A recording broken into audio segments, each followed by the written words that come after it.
The first lie my sister told that night wasn't about the money. It was the smile. You know, that fake, tight, I'm so happy for everyone smile people wear when they're already holding a knife behind their back. Yeah, Sophia wore it all. Christmas Eve, and I swear to you, if I had been paying closer attention to that smile instead of the fairy lights on the tree, I would have seen the whole disaster coming. My name is Emma. I'm the youngest daughter, the quiet one, the one who everyone thinks will just understand. But this Christmas, I didn't understand. I watched, and I remembered everything. Dad sat next to the fireplace in his wheelchair, wrapped in that old burgundy sweater he loved, the one with the little hole under the left sleeve. Ever since the stroke 6 months ago, his body had betrayed him. His tongue wouldn't cooperate. His voice came out broken when it came at all. And there were days his hands shook so badly I had to hold his coffee cup with him.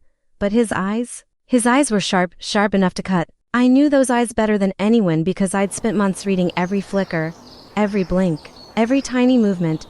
We had our own language, one blink for no, two for yes, a look to the right for drawer, a look to the left for phone. It wasn't perfect, but it was ours. And that night, from the minute my sister walked in with her perfect hair and her expensive fake leather bag, Dad's eyes never left her. Maybe he knew already. The table was set like something out of a movie, candles, roasted chicken, mashed potatoes, cranberry sauce, warm bread, the smell of cinnamon from Grandma's apple pie coming out of the oven. Aunt Lily had brought her cheesy casserole like she did every year. The TV in the background played some old Christmas movie no one really watched. For a second it felt almost normal. Then Sophia opened her mouth.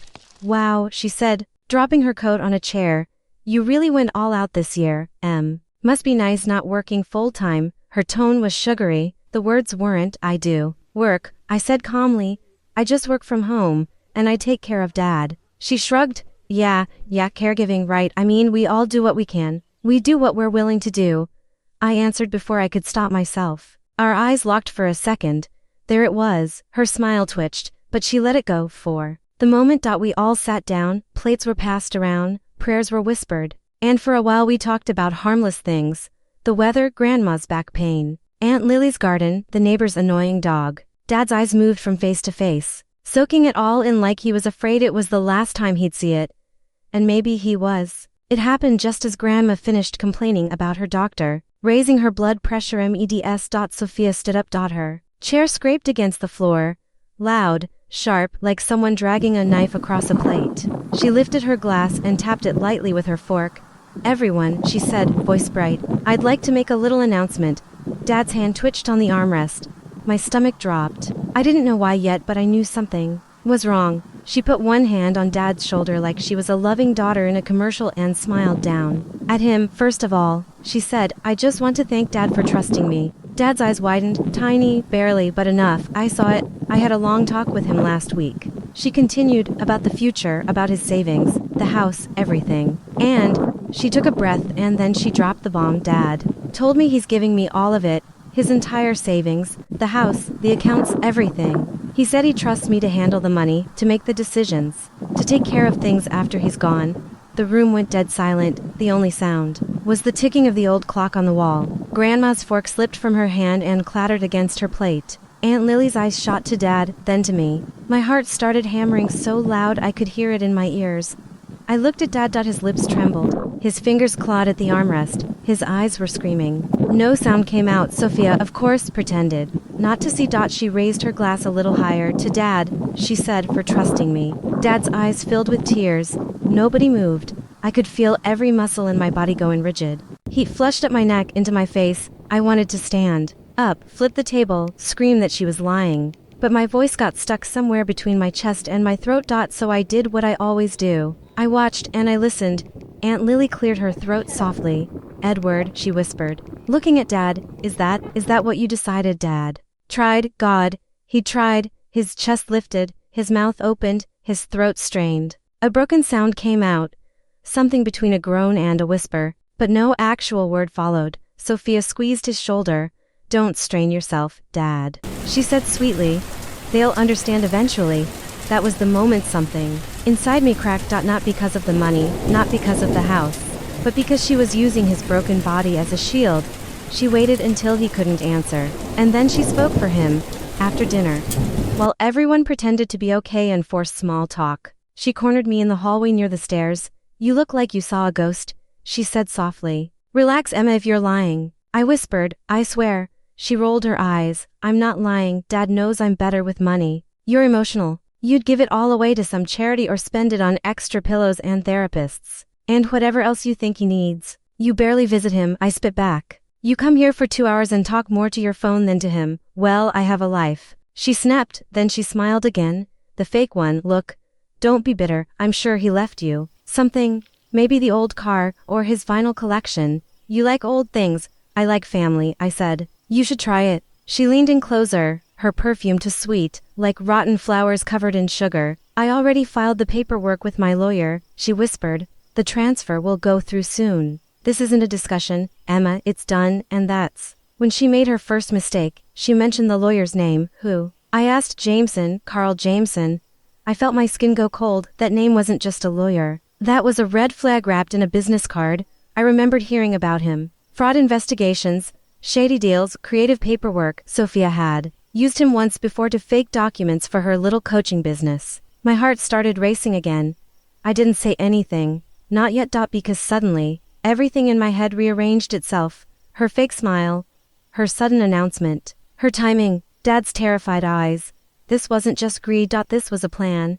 I found out about it after midnight. Everyone was asleep, the candles had burned down, the TV was off. The leftover food was packed away in the fridge. The house felt different in the dark, smaller, quieter, more honest. I checked on Grandma. She was snoring softly in the guest room. Aunt Lily was lying awake staring at the ceiling. Worry etched into her face. Sophia was on the couch scrolling her phone, pretending to cry as she texted someone. I went to Dad's room. The hallway felt longer than usual. My footsteps sounded too loud. I hesitated at his door for a second, my hand hovering above the knob. When I opened it, he was awake. His eyes were open wide, staring at the ceiling, and his breathing was shallow like he'd just finished running. Dad, I whispered, closing the door behind me. His eyes snapped to mine. I walked over, sat on the edge of the bed, and took his hand. Did you tell Sophia she gets everything? I asked. The savings, the house, all of it. His eyes burned with something between anger and shame. He blinked. Once. No, did she make something up, or forge something? His eyelids dropped twice. Yes. My throat tightened. Tears blurred my vision. Okay. I whispered, okay. Then we fight. He blinked again. Slower this time, then slowly moved his eyes toward his bedside drawer. I followed his gaze. The drawer. I asked. To blinks. I opened the drawer and there they were. A sealed envelope, a small black USB drive, and a folded piece of paper with my name written on it in his shaky handwriting. My fingers trembled as I unfolded the paper. If you are reading this, it means something went wrong. My ribs felt too tight. Emma, I know your sister, I know her hunger. And I know my biggest mistake was spoiling her and not teaching her to lose. I'm trying to fix that. Even like this. I glanced at him. He watched me, eyes shining. Everything I have belongs to you legally and officially. The video's on the drive. Confirm it. If Sophia ever claims otherwise, she is lying or using forged papers. Protect yourself. And protect her from herself. If you can. Love. Dad. My hands shook so much I almost dropped the paper. I plugged the USB into my laptop and opened the first file. It was Dad, healthy, before the stroke, sitting at his desk, speaking clearly. If you're watching this, it means my daughters are fighting, he said, and that breaks my heart. But I need to be clear. Legally, my estate goes to Emma as my primary caregiver and guardian. She will decide what to do with it. I trust her judgment. File after file, the message repeated. Updated dates, different clothes, different days, same content. Then there was one more. Recorded after his stroke, his voice was rough, broken. Each word dragged out like it weighed a ton. Sophie tried something, he whispered. Forged paper. Don't let her take everything. Protect her from jail, but don't let her win like that. His hand shook in the video. His eyes were the same as they were right now, full of pain and love and regret. It wasn't just a will. It was a war plan. He had expected this. He had prepared. The next morning, I didn't say anything at first. I watched Sophia like a scientist watching a virus in a petri dish.